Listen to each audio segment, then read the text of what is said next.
In this video, I will guide you on how to fix NAB account balances not showing. First, you want to check your internet connection.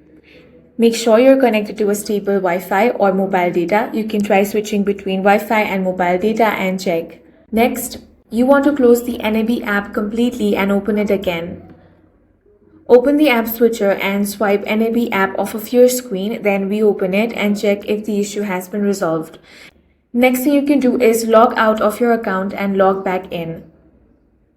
Now check if the account balance is showing. If it is still not, then you want to clear the cache of the app. For that, long press on the NAB app, then tap on this app info icon, which will take you to app settings. Here, find the option of storage. Now tap on clear cache. Head back. Here tap on force stop and then tap on OK.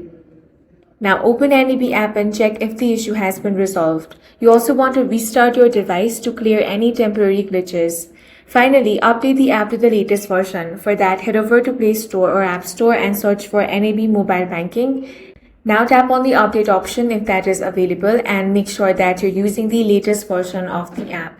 If your issue is still not resolved, then you want to contact the NAB customer support using the contact number in the app. That's all for this video. If you found it useful, make sure to hit the like button and subscribe for more videos like this.